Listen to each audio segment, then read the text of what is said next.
सभी का स्वागत है अपने YouTube चैनल PGI में। तो चलिए आज हम स्टार्ट करने वाले हैं बिहार पुलिस अग्निशम जो फायरमैन का वैकेंसी आया था उसका एग्ज़ाम हुआ था अग्निशम सिपाही भर्ती 2022। उसका क्वेश्चन देखेंगे कैसा क्वेश्चन आया था। जो एग्ज़ाम हुआ था 27/3/2022 को। कब हुआ था? 27/3/2022 को। तो चलिए स्टार्ट करते हैं। हमारे सौर मंडल के किस ग्रह को लाल ग्रह के रूप में जाना जाता है? हमारे सौर मंडल के किस ग्रह को लाल ग्रह के रूप में जाना जाता है? ये जाना जाता है ऑप्शन नंबर सी, मंगल ग्रह को जाना जाता है। किस ग्रह को जाना जाता है? मंगल ग्रह को। सौर मंडल में मंगल ग्रह को लाल ग्रह के रूप में जाना जाता है। आयरन ऑक्साइड के कारण इसका रंग लाल है। मंगल ग्रह सूर्य के चौथे ग्रह और बुध के बाद सौर मंडल का दूसरा सबसे छोटा ग्रह है। यह अपनी धुरी पर 24 घंटे में एक पूरा चक्कर लगाता है। कि अपनी धुरी पर कितने टाइम में चक्कर लगाता है? 24 घंटे में। तो चलिए क्वेश्चन नंबर 2 देखेंगे। उच्च न्यायालय के मुख्य न्यायाधीश को उसके पद से हटाया जा सकता है। उच्च न्यायालय के मुख्य न्यायाधीश को उसके पद से हटाया जा सकता है किसके द्वारा? महाभियोग के द्वारा। ऑप्शन नंबर ए हो जाएगा, महाभियोग के द्वारा। उच्च न्यायालय के मुख्य न्यायाधीश को उसके पद से सांसद द्वारा केवल विधि द्वारा स्थापित प्रतिक्रिया द्वारा हटाया जा सकता है। न्यायाधीश जांच अधिनियम 1968 सर्वोच्च न्यायालय ने न्यायाधीशों के हटाने के संबंध में महाभियोग प्रक्रिया का उपबंध करता है। राष्ट्रपति के आदेश में सर्वोच्च न्यायालय ने न्यायाधीश को पद से हटाने के संबंध में पूरी प्रक्रिया का वर्णन किया गया है। इस आदेश को संसद के दोनों सदनों के विशेष बहुमत, संसद के कुल सदस्य संख्या के बहुमत एवं सदन में उपस्थित और मत देने वाले सदस्यों का 2/3 समर्थक प्राप्त होना चाहिए। कितना होना चाहिए? 2/3 समर्थक प्राप्त होना चाहिए। क्वेश्चन नंबर 3 देखेंगे। एल नीनो शब्द है। एल नीनो शब्द है किसका? ऑप्शन नंबर सी, स्पेनिश शब्द है। स्पेनिश शब्द है। कैसा है? स्पेनिश शब्द है। एल नीनो स्पेनिश भाषा का शब्द है जिसका मतलब लिटिल बॉय या क्राइटस चाइल्ड होता है। जब पूर्वी उष्णकटिबंधीय प्रशांत महासागरीय क्षेत्र एल नीनो में तटीय जल गर्म हो जाता है तो विशिष्ट क्षेत्रीय और वैश्विक मौसम पर्यटन को बाधित करता है। क्या करता है? वैश्विक मौसम पर्यटक को बाधित करता है। क्वेश्चन नंबर 4 देखेंगे। किसान द्वारा एक वर्ष में 3 विभिन्न फसलों उगाने के पीछे मुख्य कारण क्या है? ऑप्शन नंबर ए हो जाएगा, सुविकसित सिंचाई प्रणाली। कैसा होगा? सुविकसित सिंचाई प्रणाली। किसान द्वारा एक वर्ष में 3 विभिन्न फसलों उगाने के पीछे मुख्य कारण सुविकसित सिंचाई प्रणाली की उपलब्धता है। किसानों द्वारा उत्पादक बढ़ाने के लिए किसान द्वारा एक वर्ष में 3 विभिन्न फसलों उगाने के पीछे मुख्य कारण सुविकसित सिंचाई प्रणाली की उपलब्धता है। किसान द्वारा उत्पादक बढ़ाने के लिए बहुफसलीय कृषि का प्रयोग किया जाता है। बहुफसलीय खेती का अर्थ है एक वर्ष के दौरान भूमि के एक टुकड़े पर एक से अधिक फसलें उगाना। क्या होता है? एक से अधिक फसलें को उगाना कहलाता है सुविकसित सिंचाई प्रणाली। क्वेश्चन नंबर 5 देखेंगे। भारत का राष्ट्रपति बनने के लिए न्यूनतम आयु कितना होना चाहिए? ऑप्शन नंबर सी, 35 वर्ष। भारत संविधान के अनुच्छेद 58 के तहत भारत का राष्ट्रपति बनने के लिए न्यूनतम आयु 35 वर्ष। अनुच्छेद 58 के अनुसार राष्ट्रपति निर्वाचन होने वाली व्यक्ति को भारत का नागरिक होना चाहिए। 35 वर्ष आयु होना चाहिए। लोकसभा सदस्य निर्वाचित होने के योग्य होना चाहिए। चौथा, भारत सरकार द्वारा किसी राज्य सरकार के अधीन किसी लाभ के पद पर नहीं होना चाहिए, परंतु इस प्रयोजन के लिए राष्ट्रपति या उपराष्ट्रपति या राज्यपाल या राज्य संघ अथवा किसी राज्य मंत्री के पद को लाभ का पद नहीं समझा जाएगा। इसमें जो मंत्री का पद होता है उसको लाभ का पद नहीं समझा जाता है, जैसे कि कोई गवर्नमेंट एम्प्लॉय को ही लाभ का पद समझा जाता है। के सिवान अध्यक्ष थे किसका? ऑप्शन नंबर बी, इसरो के अध्यक्ष थे। अंतरिक्ष वैज्ञानिक के सिवान इसरो के पूर्व अध्यक्ष थे। इन्हें भारत के अंतरिक्ष कार्यक्रम के लिए क्रायोजेनिक इंजन के विकास में महत्वपूर्ण योगदान के लिए जाना जाता है। वर्तमान में इसरो के अध्यक्ष डॉक्टर एस सोमनाथन है। कौन है? Doctor S Somanathan. भारत के प्रथम महिला राष्ट्रपति कौन थी? भारत की प्रथम महिला राष्ट्रपति कौन थी? ऑप्शन नंबर बी हो जाएगा, प्रतिभा पाटिल। कौन थी? प्रतिभा पाटिल। भारत के प्रथम महिला राष्ट्रपति प्रतिभा देवी सिंह पाटिल है। उन्होंने 2007 से 2012 तक भारत के 12वें राष्ट्रपति के रूप में कार्य किया। वर्तमान में द्रौपदी मुर्मू भारत की दूसरी महिला राष्ट्रपति जो 25 जुलाई 2022 को भारत के 15वीं राष्ट्रपति बनी। राजेंद्र सेतु किस नदी पर स्थित है? राजेंद्र सेतु किस नदी पर स्थित है? ऑप्शन नंबर ए हो जाएगा, गंगा नदी पर। राजेंद्र सेतु या मोकामा पुल गंगा नदी पर स्थित है। यह बिहार में लगभग 2 किलोमीटर लंबा रेल सड़क पुल है जो उत्तर बिहार को दक्षिण बिहार से जोड़ता है। ये क्वेश्चन पूछ सकता है, उत्तर बिहार से दक्षिण बिहार को कौन सा पुल जोड़ता है? ये जोड़ता है राजेंद्र पुल। कौन सा? राजेंद्र सेतु। संवेग के बदलने की दर को क्या कहते हैं? रेखीय संवेग को बदलने की दर को क्या कहते हैं? ऑप्शन नंबर बी, बल घूर्णन। क्या कहते हैं? बल घूर्णन। रेखीय संवेग के बदलने के दर के बल आघूर्णन कहते हैं। बल आघूर्णन उस बल का माप है जो किसी वस्तु को एक अक्ष के चारों ओर घुमाने का कारण बन जा सकता है। बल आघूर्णन या तो स्थिर या तो गतिशील हो सकता है। इसकी इकाई न्यूटन मीटर है। इसका इकाई क्या होता है? न्यूटन मीटर होता है। निम्नलिखित में से कौन सी युक्ति विद्युत ऊर्जा को यांत्रिक ऊर्जा में परिवर्तित करती है? कौन सा विद्युत ऊर्जा को यांत्रिक ऊर्जा में परिवर्तित करता है? ऑप्शन नंबर डी हो जाएगा, विद्युत मोटर। कौन सा करता है? ये जब भी सभी सेट में देखिएगा ये क्वेश्चन पूछता है, ये इंपॉर्टेंट क्वेश्चन है। तो चलिए इसको देख लेते अच्छे से। विद्युत मोटर विद्युत ऊर्जा को यांत्रिक ऊर्जा में परिवर्तित करता है। विद्युत इस्त्री विद्युत ऊर्जा को ऊष्मा ऊर्जा में परिवर्तित करता है। विद्युत बल्ब विद्युत ऊर्जा को प्रकाश ऊर्जा में परिवर्तित करता है। विद्युत गीजर विद्युत ऊर्जा को तापीय ऊर्जा में परिवर्तित करता है। निम्नलिखित में से किसको सिद्ध करने की आवश्यकता है? निम्नलिखित में से किसको सिद्ध करने की आवश्यकता है? ऑप्शन नंबर बी हो जाएगा, प्रमेय को सिद्ध करने की आवश्यकता। प्रमेय को सिद्ध करने की आवश्यकता होती है। प्रमेय वे कथक है जो परिभाषाओं, सिद्धांतों और पूर्व सिद्धांतों, कथनों और नियमात्मक तर्कों का उपयोग करके सिद्ध किए जाते हैं। घनानंद की रचना किस भाषा में है? घनानंद की रचना किस भाषा में? ऑप्शन नंबर डी हो जाएगा, ब्रज भाषा में। किस भाषा में? ब्रज भाषा में। घनानंद की रचना ब्रज भाषा में है। वे हिंदी भाषा के रीति काल के कवि हैं। उन्होंने भगवान श्री कृष्ण के प्रति अनुरक्त होकर वृंदावन में निम्बारक संप्रदाय में दीक्षा ली। वे जीवन के पर्याप्त राधा कृष्ण संबंधित गीत कवि सवैया लिखते रहते। घनानंद की रचनाएं सुजानहित, कृपाकद निबंध, वियोग बेली, परमहंस सावली आदि हैं। ये भी क्वेश्चन पूछ सकता है। ऑप्शन नंबर एक इंग्लिश का दिया, देख लीजिएगा आप लोग। कच्चा माल वो हाथ में मुद्रा को कहा जाता है। कच्चा माल वो हाथ में मुद्रा को कहा जाता है। क्या कहा जाता है? में कहा जाता है कार्यशील पूंजी को। कच्चा माल वह हाथ में मुद्रा को कहा जाता है कार्यशील पूंजी को। कच्चा माल वे हाथ में मुद्रा को कार्यशील पूंजी कहा जाता है जिसका उपयोग श्रमिक के वेतन का भुगतान करने और दिन प्रतिदिन खर्चा को पूरा करने के लिए किया जाता है। अंतर्राष्ट्रीय साक्षरता दिवस प्रतिवर्ष किस दिन मनाया जाता है? अंतर्राष्ट्रीय साक्षरता दिवस प्रतिदिन किस दिन मनाया जाता है? ऑप्शन नंबर सी हो जाएगा, 8 सितंबर को मनाया जाता है। अंतर्राष्ट्रीय साक्षरता दिवस प्रतिवर्ष 8 सितंबर को मनाया जाता है। इसका उद्देश्य शिक्षा को बढ़ावा देना है और ज़्यादा से ज़्यादा लोगों को साक्षर होने के लिए जागरूक करना है। वर्ष 2022 की theme transforming literacy learning space है। द ओरिजिन ऑफ स्पीसीज जाति की उत्पत्ति के पुस्तक के लेखक कौन है? किसने पुस्तक लिखी है? ऑप्शन नंबर ए हो जाएगा, चार्ल्स डार्विन के द्वारा। किसके द्वारा? चार्ल्स डार्विन के द्वारा। द ओरिजिन ऑफ स्पीसीज जाति की उत्पत्ति पुस्तक चार्ल्स डार्विन द्वारा लिखी गई है। नए प्रकाशन के जीवों की उत्पत्ति के विषय में चार्ल्स डार्विन ने 1859 में प्राकृतिक वर्णन का सिद्धांत दिया और अपनी पुस्तक जीव जाति का उद्भव में प्रकाशित की। विश्व के सबसे बड़े क्रिकेट स्टेडियम मोटेरा का नया नाम क्या रखा गया है?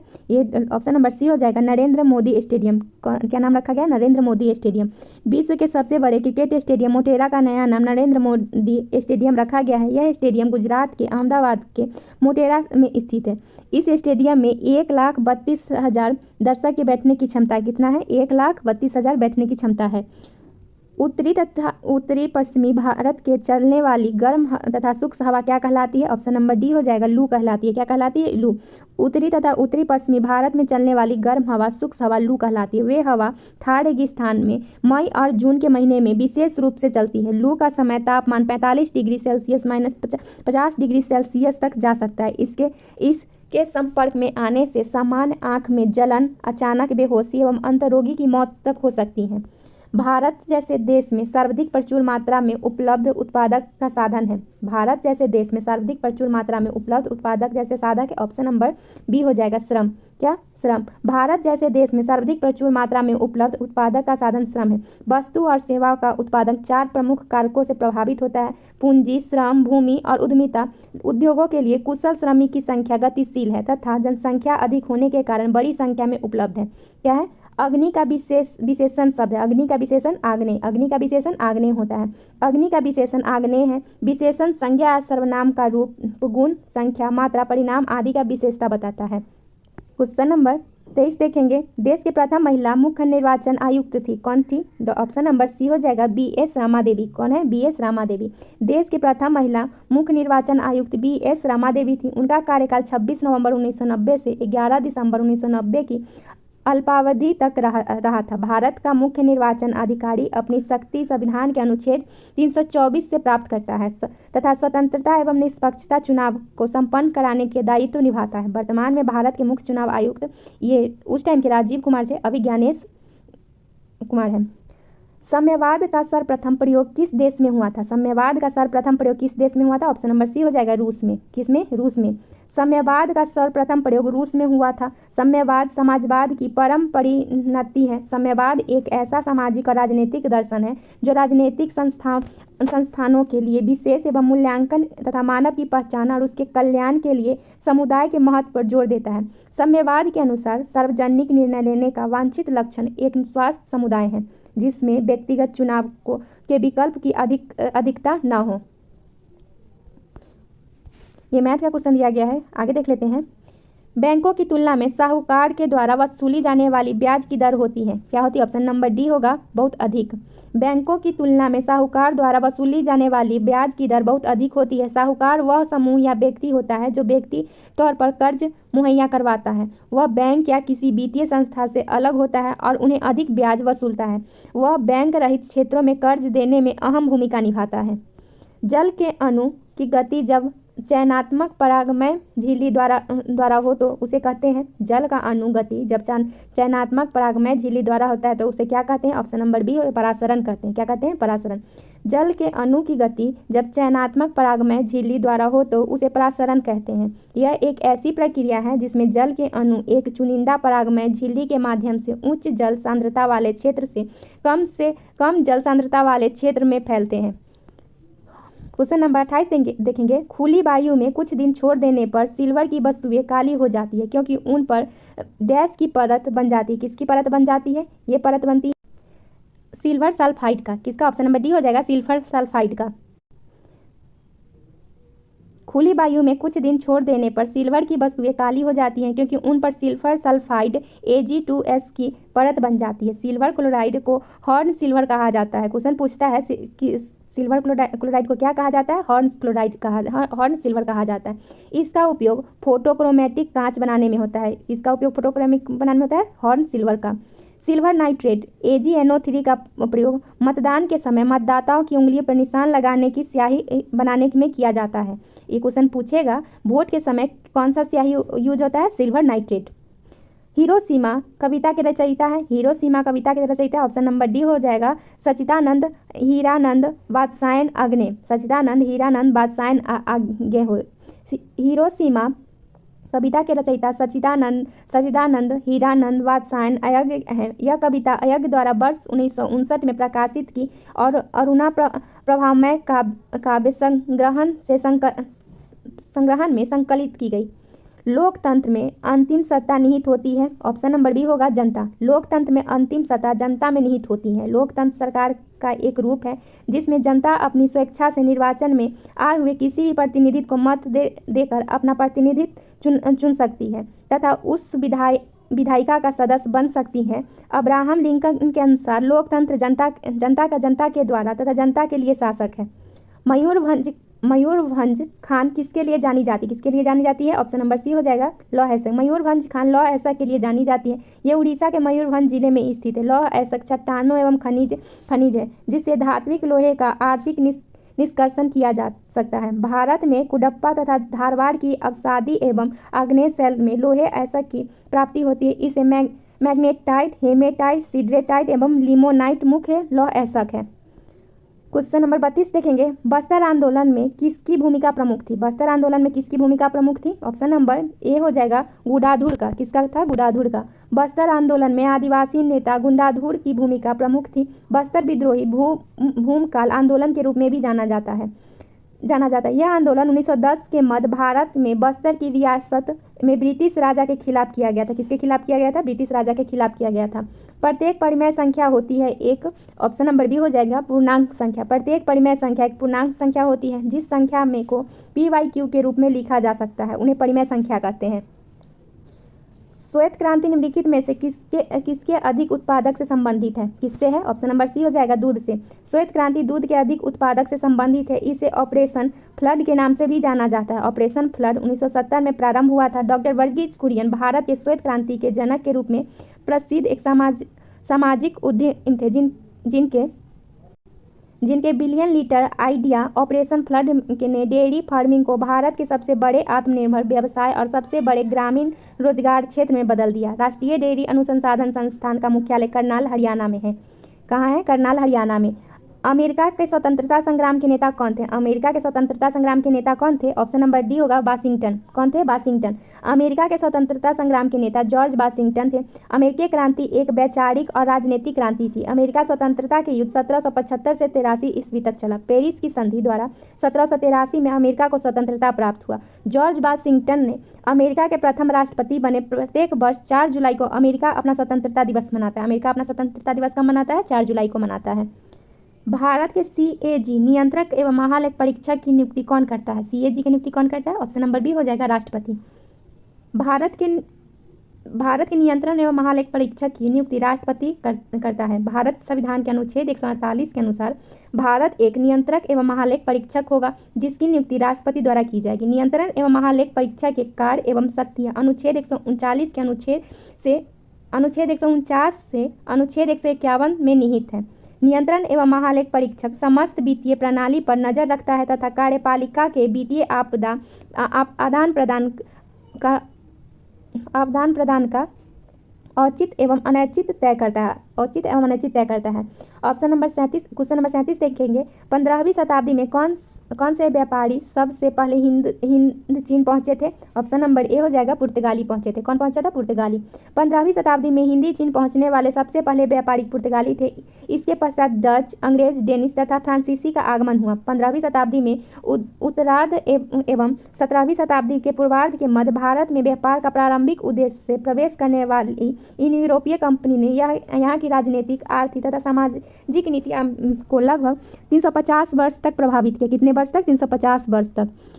एशिया का सबसे स्वच्छ गांव किस राज्य में स्थित है? ऑप्शन नंबर सी हो जाएगा मेघालय में। कहाँ? मेघालय में। एशिया का सबसे स्वच्छ गांव मावलायानांग भारत के मेघालय राज्य में पूर्व खासी हिल्स जिले में स्थित है। वर्ष 2003 में डिस्कवर इंडिया द्वारा इसे एशिया के सबसे स्वच्छ गांव का दर्जा दिया गया। इसे भगवान का बगीचा के रूप में भी जाना जाता है। भगवान के बगीचा के रूप में किसे जाना जाता है?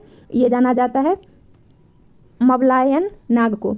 अलकनंदा नदी भागीरथी नदी से मिलती है। कहाँ? ऑप्शन नंबर बी हो जाएगा देवप्रयाग में। अलकनंदा भागीरथी कहाँ मिलती है? देवप्रयाग। अलकनंदा नदी भागीरथी से देवप्रयाग में मिलती है। देवप्रयाग उत्तराखंड में स्थित पंचप्रयाग में से एक है। उत्तराखंड पंचप्रयाग निम्नलिखित है। कौन कौन सा है? धौलीगंगा अलकनंदा नदी को संगम को विष्णु प्रयाग कहते हैं। नंदाकिनी और अलकनंदा नदियों के संगम को नंद प्रयाग कहते हैं। अलकनंदा पिंडार नदियों के संगम को कर्ण प्रयाग कहते हैं। मंदाकिनी और अलकनंदा नदी के संगम को रुद्र प्रयाग कहते हैं। भागीरथी और अलकनंदा नदी के संगम को देव प्रयाग कहते हैं। क्वेश्चन नंबर 41 देखेंगे। भारत की जलवायु ऑप्शन नंबर सी होगा उष्णकटिबंधीय मानसूनी है। उष्णकटिबंधीय मानसूनी। भारत की जलवायु कैसी है? उष्णकटिबंधीय मानसूनी। भारत की जलवायु उष्णकटिबंधीय मानसूनी प्रकार की जलवायु है।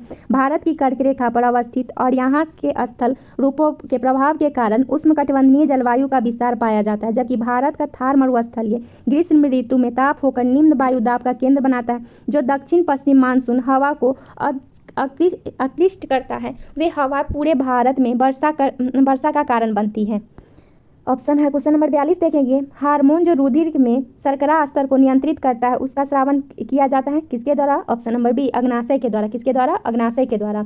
इंसुलिन हार्मोन जो रुधिर में शर्करा सतह को नियंत्रित करता है उससे स्रावन अग्नाशय एवं अंतःस्रावीय भाग लैंगरहैंस की दीपिकाओं की बीटा कोशिकाओं में स्रावित होता है। रासायनिक संरचना की दृष्टि से यह एक पेप्टाइड हार्मोन है। इंसुलिन एक ग्लूकोज को रक्त के माध्यम से शरीर की कोशिकाओं में प्रवेश देता है। इसकी अनुपस्थिति में मधुमेह रोग होता है।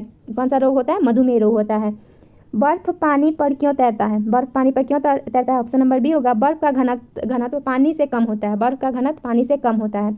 बर्फ का घनत्व पानी के घनत्व से कम होता है, इसीलिए बर्फ पानी पर तैरता है। बर्फ ठोस होती है लेकिन यह पानी पर तैरती है क्योंकि पानी के अणु जमने पर फैलते हैं और खुले पिंजरे जैसी संरचनाएं बनते हैं जिससे बर्फ का घनत्व कम हो जाता है। किसी दिए गए द्रव्यमान के लिए बर्फ का आयतन तरल पानी की तुलना में अधिक होगी, अतः बर्फ हल्की होने के कारण जल पर तैरती है। क्वेश्चन नंबर 44 देखेंगे, वस्तुएं एवं सेवाओं के उत्पादन के लिए आवश्यक है क्या? ऑप्शन नंबर सी हो जाएगा भूमि एवं श्रम भौतिक पूंजी। क्या क्या? भूमि और श्रम भौतिक पूंजी। वस्तुएं और सेवाओं के उत्पादन के लिए आवश्यक कारक भूमि, श्रम, भौतिक पूंजी, उद्यमिता है। उत्पादक को फर्म के आर्थिक विकास का विस्तार करने के लिए कुशल तरीके से इन कारकों का उपयोग करना चाहिए। वस्तुएं और सेवाओं के उत्पादन को बढ़ाने के लिए उत्पादक को नई तकनीकी अपनानी चाहिए।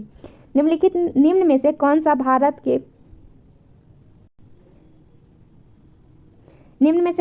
के उप प्रधानमंत्री नहीं रहे? इसमें से कौन नहीं थे? ऑप्शन नंबर ए हो जाएगा एच.एन. बहुगुणा।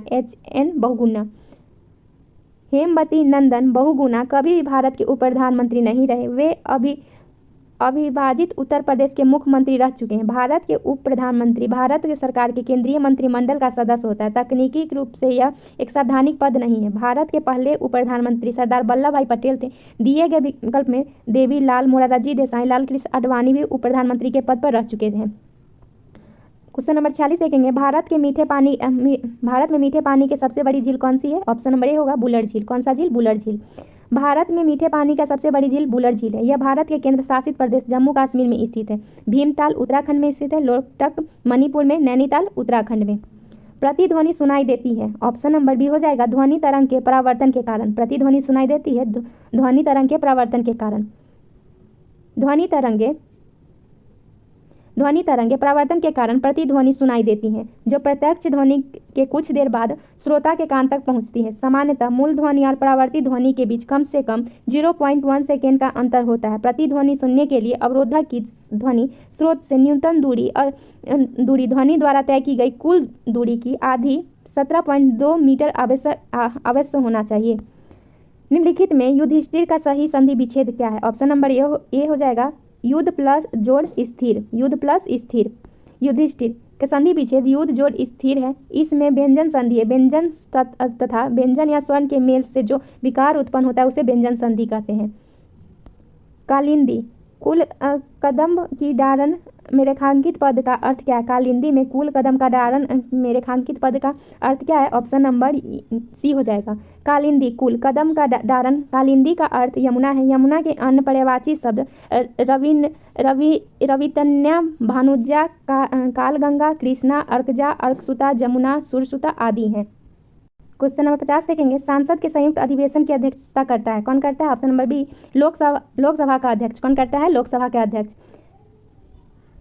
भारतीय संविधान के अनुच्छेद 108 के तहत सांसद के संयुक्त अधिवेशन की अध्यक्षता लोकसभा के अध्यक्ष करता है। किसी विधेयक पर संसद ने दोनों सदन लोकसभा तथा राज्यसभा के मध्य गतिरोध की स्थिति में संविधान द्वारा संयुक्त बैठक की व्यवस्था की गई है। संयुक्त बैठक को राष्ट्रपति द्वारा बुलाया जाता है। किसके द्वारा बुलाया जाता है? ये क्वेश्चन पूछता है संयुक्त बैठक किसके द्वारा बुलाया जाता है? ये राष्ट्रपति के द्वारा बुलाया जाता है। क्वेश्चन नंबर 51 देखेंगे, निम्नलिखित में से किस विकल्प में विलोम शब्द सुमेलित नहीं है? ऑप्शन नंबर बी हो जाएगा उन्मुख का सन्मुख। विलोम शब्द सुमेलित नहीं है। उन्नति का अवनति होगा। इति का अर्थ होगा। अभिभाव का तिरोभाव होगा। दिए गए विकल्प में उन्मुख सन्मुख विलोम शब्द युग्म सुमेलित नहीं। उन्मुख का विलोम विमुख होता है। उन्मुख का विमुख होता है। साइट्रिक अम्ल मुक्त के रूप में होता है। मुक्त के रूप में होता है। ऑप्शन नंबर डी हो जाएगा नींबू में। किस में होता है? नींबू में। साइट्रिक अम्ल मुक्त अम्ल के रूप में नींबू में मौजूद होता है। इसका एक विशिष्ट खट्टा स्वाद होता है। नींबू में एस्कॉर्बिक एसिड भी पाया जाता है, जिसे आमतौर पर विटामिन सी के रूप में जाना जाता है। इमली में टाइट्रिक एसिड, दूध में लैक्टिक एसिड तथा सेब में मैलिक एसिड पाया जाता है। भारत में ऋण के औपचारिक स्रोतों की कार्यप्रणाली का पर्यवेक्षण कौन करता है? ऑप्शन नंबर डी हो जाएगा भारतीय रिजर्व बैंक। कौन करता है? आरबीआई। कौन करता है? आरबीआई करता है। भारत में ऋण के औपचारिक स्रोतों का कार्यप्रणाली का पर्यवेक्षण भारतीय रिजर्व बैंक करता है, ताकि यह सुनिश्चित किया जा सके कि बैंक न केवल लाभ कमाने वाले व्यवसायों और व्यापारियों को बल्कि लघु उद्योग और छोटे उधारकर्ताओं आदि को भी ऋण देते हैं। बैंक को समय समय पर यह बताना होता है कि वे किसको कितना और किस ब्याज दर पर उधार दे रहे हैं। क्वेश्चन नंबर 54 देखेंगे, निम्नलिखित में से भारी मशीनों के उपयोग के लिए स्नेहक कौन सा है? ऑप्शन नंबर सी हो जाएगा ग्रेफाइट। क्या है? ग्रेफाइट। भारी मशीनों के उपयोग के लिए स्नेहक के रूप में ग्रेफाइट चूर्ण का प्रयोग किया जाता है। स्नेहक लुब्रिकेंट एक ऐसा पदार्थ है जो दो गतिशील सतहों के बीच लगाया जाता है ताकि उनके बीच घर्षण कम हो जाए और कार्यकुशलता के सुधार हो। ग्रेफाइट स्लेटी काले रंग का चमकदार पदार्थ होता है। यह कार्बन का अपरूप है। किसका अपरूप होता है? कार्बन का अपरूप होता है। क्वेश्चन नंबर 56 देखेंगे। मनुष्य में डैश आहार नाल का सबसे लंबा भाग है। कौन सा? ऑप्शन नंबर ए होगा क्षुद्रांत। क्या होगा? क्षुद्रांत। मनुष्य में क्षुद्रांत आहार नाल का सबसे लंबा भाग है। इसकी लंबाई लगभग 6 मीटर 20 फीट होती है। कितना होता है? 6 मीटर 20 फीट। यह एक नलिका जैसी संरचनाएं होती हैं जो अमाशय में गुद्दा तक जाती हैं। यह अधिकतम पाचन के लिए उत्तरदायी होती है। यह 3 भागों में विभाजित होती है। कितने भागों में? 3 भागों में। ग्रहणी, लंबी और कुंडली जेजुनम, अत्यधिक कुंडलित इलियम जो बड़ी आंतों में खुलती है। क्वेश्चन नंबर 57 देखें। वस्तु शब्द का बहुवचन रूप क्या होता है? वस्तु शब्द का बहुवचन क्या होगा? ऑप्शन नंबर डी होगा वस्तुएं। वस्तु शब्द का बहुवचन रूप वस्तुएं होता है। संज्ञा के जिस रूप में किसी व्यक्ति या वस्तु के एक या एक से अधिक होने का बोध हो उसे वचन कहते हैं। हिंदी व्याकरण में 2 वचन होते हैं, एक वचन बहुवचन। क्या होते हैं? एक वचन 2 वचन। मधुबनी लोक चित्र शैली किस राज्य में लोकप्रिय है? ये ऑप्शन नंबर सी होगा बिहार में। मधुबनी लोक चित्र शैली बिहार राज्य के लोकप्रिय मुख्य केंद्र बिहार के मधुबनी जिले जितवारपुर गांव है। इस चित्रकला शैली में कैनवास पर रामायण के दृश्य और हिंदू देवी देवताओं के चित्र चित्रित किए जाते हैं। मधुबनी पेंटिंग की प्रसिद्ध कलाकार महासुंदरी देवी है। कौन है? महासुंदरी देवी। क्वेश्चन नंबर 59 देखेंगे। हिमालय पर्वत की उत्तरी पर्वतमाला का नाम क्या है? क्या है? ऑप्शन नंबर ए होगा हिमाद्री। हिमालय पर्वत की उत्तरी पर्वतमाला को हिमाद्री या महा हिमालय के नाम से जाना जाता है। महान हिमालय विश्व की सबसे ऊंची चोटी युक्त सबसे निरंतर सीमा है। इसकी औसत ऊंचाई 6000 मीटर है। इसकी प्रमुख चोटियां जैसे एवरेस्ट, नंदा देवी, कंचनजंगा, अन्नपूर्णा आदि है। क्वेश्चन नंबर 62 देखेंगे। किसे फॉस्फेट मैन ऑफ इंडिया कहा जाता है? किसे फॉस्फेट मैन ऑफ इंडिया कहा जाता है? ये कहा जाता है जादेव पायेंग को। किसे कहा जाता है? जादेव पायेंग को कहा। जादेव मोलाई पायेंग को फॉरेस्ट मैन ऑफ इंडिया कहा जाता है। वे एक पर्यावरणिक और जोड़ाहट वानिकी कार्यकर्ता हैं। उन्होंने ब्रह्मपुत्र नदी के एक सैंडबार पर पेड़ लगाया और उन्हें जंगल में बदल दिया। यह जंगल मांझली द्वीप पर स्थित है और इस जंगल का नाम इनके नाम पर मोलाई वन रख दिया गया। क्या नाम रख दिया गया? मोलाई द्वीप। क्वेश्चन नंबर 63 देखेंगे। ग्रहों की गति की संरचनाएं होती हैं। ऑप्शन नंबर बी होगा केपलर के नियम के द्वारा। किसके द्वारा? केपलर के नियम के द्वारा होता है। ग्रहों की गति का संचालन केपलर के नियम के द्वारा होता है। केपलर के अनुसार सभी ग्रहों की रक्षा दीर्घवृत्ताकार होती हैं तथा सूर्य के इस कक्षा के नाभिक पर होता है। केपलर के ग्रहों की गति के 3 नियम इस प्रकार हैं। पहला नियम देखेंगे। ग्रह की सूर्य से मिलाने वाली रेखा समानांतराल समान क्षेत्रफल तय करती है। दूसरा है ग्रह द्वारा सूर्य की परिक्रमा के कक्षीय अवधि का वर्ग उसके अर्ध दीर्घ कक्ष घन या समानुपाती होता है।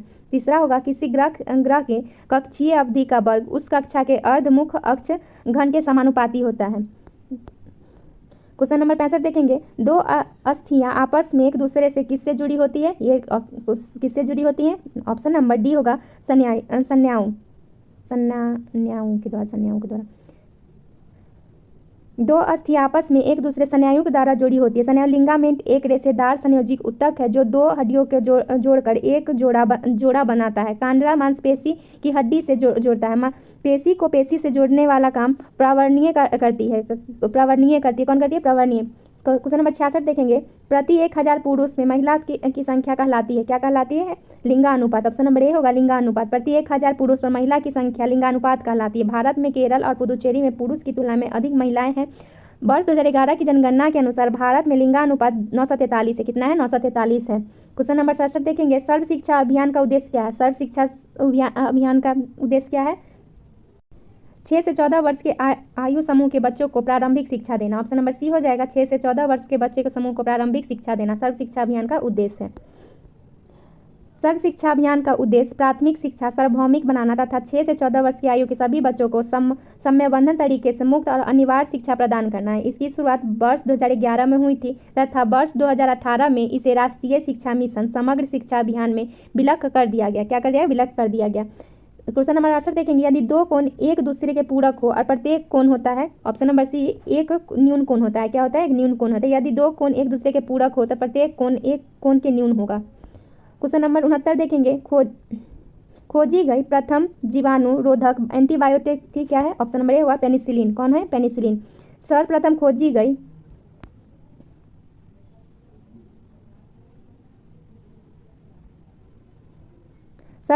गई जीवाणुरोधक एंटीबायोटिक पेनिसिलिन थी। इसकी खोज वर्ष 1928 में स्कॉटिश चिकित्सक वैज्ञानिक अलेक्जेंडर फ्लेमिंग ने की थी। यह पेनिसिलियम कवक से प्राप्त होता है, जिसे पेनिसिलियम नोटेटम भी कहा जाता है।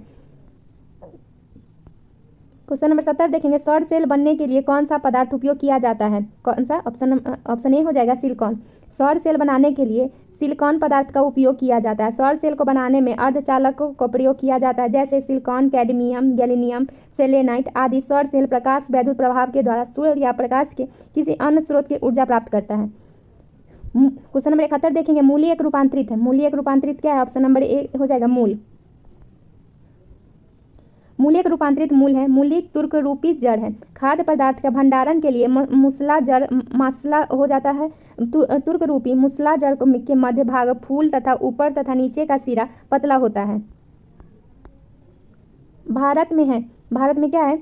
ऑप्शन नंबर सी हो जाएगा बहुदलीय व्यवस्था। कैसी व्यवस्था है? बहुदलीय व्यवस्था। भारत में बहुदलीय लोकतंत्र की व्यवस्था का प्रावधान है। बहुदलीय व्यवस्था में राजनीतिक दल निर्वाचन प्रक्रिया के अभिन्न अंग होते हैं। मूलतः भारतीय संविधान में राजनीतिक दलों का कोई उल्लेख नहीं था।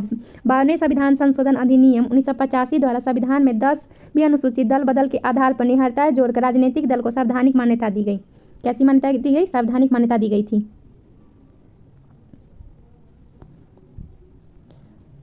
क्वेश्चन नंबर 75 देखेंगे, एक वृक्ष की हत्या कविता के रचनाकार कौन है? एक वृक्ष की हत्या कविता के रचनाकार कौन है? ऑप्शन नंबर डी हो जाएगा कुंवर नारायण। कौन है? कुंवर नारायण। एक वृक्ष की हत्या कविता की रचना कुंवर नारायण है। इस कविता में कवि ने एक वृक्ष के जरिए पर्यावरण, मनुष्य और सभ्यता की विनाश की अंतर्व्यवस्था को प्रकट किया है। क्वेश्चन नंबर 76 देखेंगे, किसी समूह में सभी शब्द रात के पर्यायवाची है। किसका? ऑप्शन नंबर डी होगा रात्रि, रजनी, निशा। ये सभी रात का पर्यायवाची शब्द है। रात का पर्यायवाची शब्द रात्रि, रजनी, निशा, विभावरी, राका, यामिनी, निशीथ, सरवरी, निशिभिनी आदि हैं। क्वेश्चन नंबर 77 देखेंगे, 1907 में जमशेदजी टाटा द्वारा टिस्को की स्थापना कहाँ की गई थी? ये ऑप्शन नंबर ए हो जाएगा साक्षी बिहार में। कहाँ होगा? साक्षी बिहार में की गई थी। 1907 में जमशेदजी टाटा द्वारा टिस्को की स्थापना उत्तरी पूर्वी भारत के सिंहभूम क्षेत्र गांव साक्षी बिहार में की गई थी। इसे जमशेदजी टाटा ने एक नियोजक इस्पात शहर के स्थान पर रूप में चुना था, जो 1919 में जमशेदपुर बन गया। वर्तमान में यह झारखंड राज्य में स्थित है। वर्तमान में कहाँ है? झारखंड में। 2011 की जनगणना के अनुसार भारतवर्ष में अधिकतम जनसंख्या घनत्व वाला राज्य कौन है? ऑप्शन नंबर सी हो जाएगा बिहार। कौन है? बिहार। 2011 की जनगणना अनुसार भारतवर्ष में अधिकतम जनसंख्या घनत्व वाला राज्य बिहार है। यहाँ का जनसंख्या घनत्व 1106 प्रति वर्ग किलोमीटर है। वर्ष 2011 की जनगणना के अनुसार भारत का जनसंख्या घनत्व 382 प्रति वर्ग किलोमीटर है। कितना है? 382 प्रति वर्ग किलोमीटर।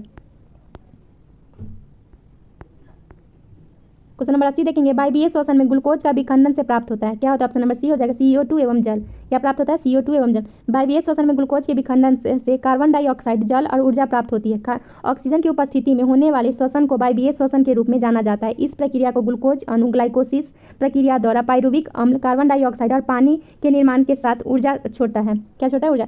क्वेश्चन नंबर 81 देखेंगे, अंतर्राष्ट्रीय न्यायालय का मुख्यालय किस शहर में स्थित है? ऑप्शन नंबर सी हो जाएगा द हेग में। कहाँ? द हेग में। अंतर्राष्ट्रीय न्यायालय मुख्यालय द हेग नीदरलैंड में स्थित है। इसकी स्थापना 1945 के संयुक्त राष्ट्र विशेषाधिकार द्वारा स्थापित किया गया था। अंतर्राष्ट्रीय न्यायालय में 15 न्यायाधीश होते हैं, जो संयुक्त राष्ट्र महासभा सुरक्षा परिषद द्वारा 9 वर्ष के लिए चुने जाते हैं। कितने वर्ष के लिए चुने जाते हैं? 9 वर्ष के लिए चुने जाते हैं।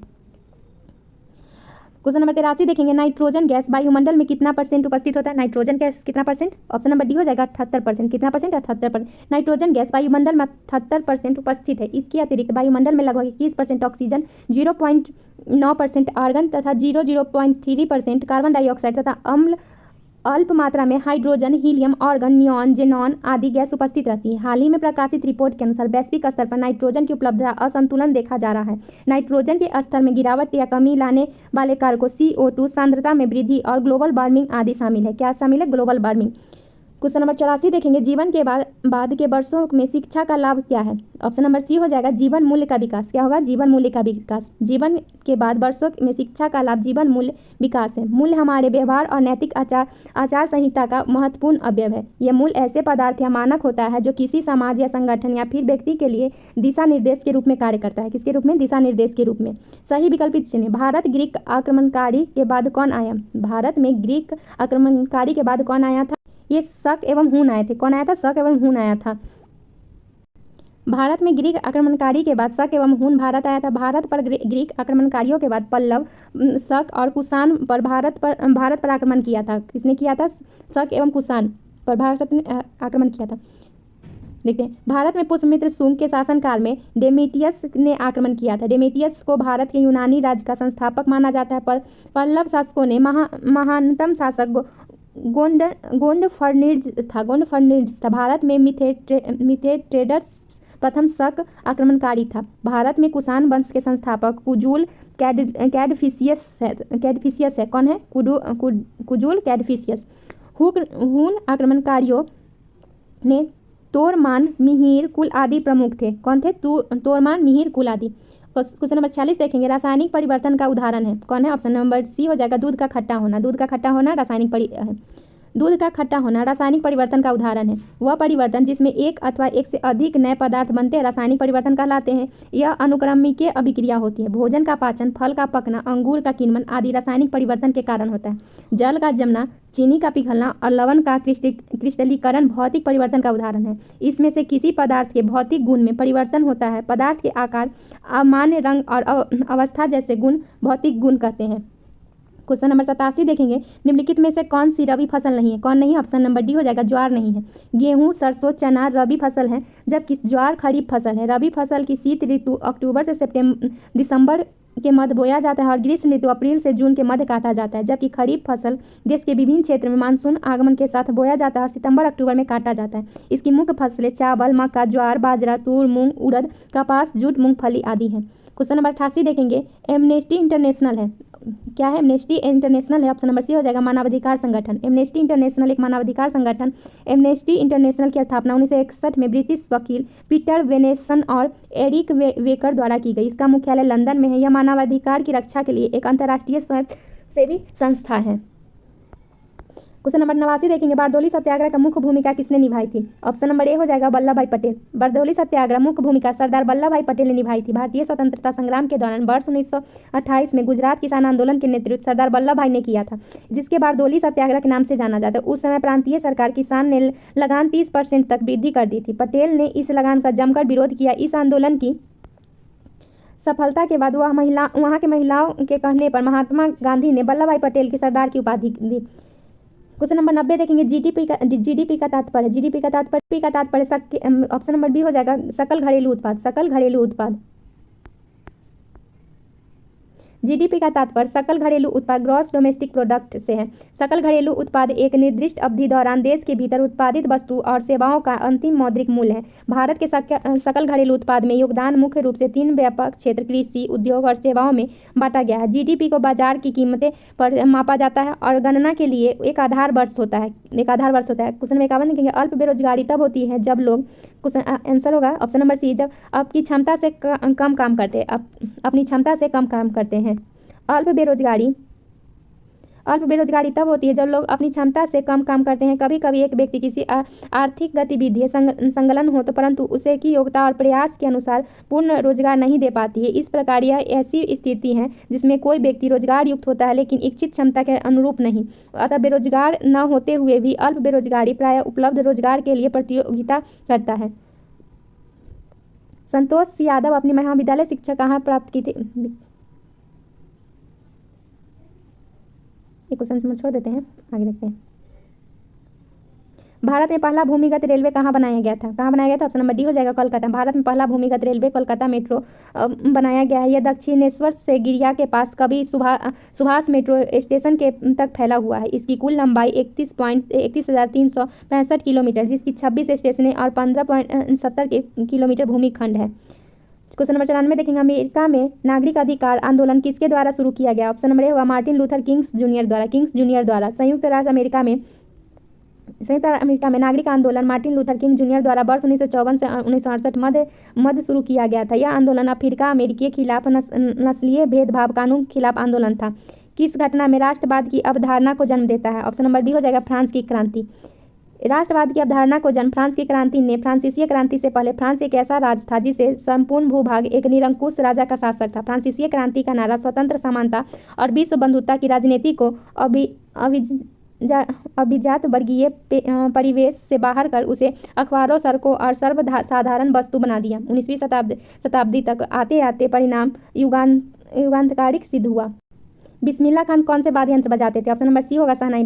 उस्ताद बिस्मिल्लाह खान भारत के प्रख्यात शहनाई वादक थे। 2001 में उन्हें भारत का सर्वोच्च सम्मान भारत रत्न से सम्मानित किया गया था। किस सम्मान से सम्मानित किया गया था? भारत रत्न से। देश का प्रथम नागरिक होता है, कौन होता है? ऑप्शन नंबर डी हो जाएगा राष्ट्रपति। देश का प्रथम नागरिक राष्ट्रपति होता है। देश का प्रथम नागरिक राष्ट्रपति होता है, वह संघ की कार्यपालिका शक्ति का प्रधान होता है।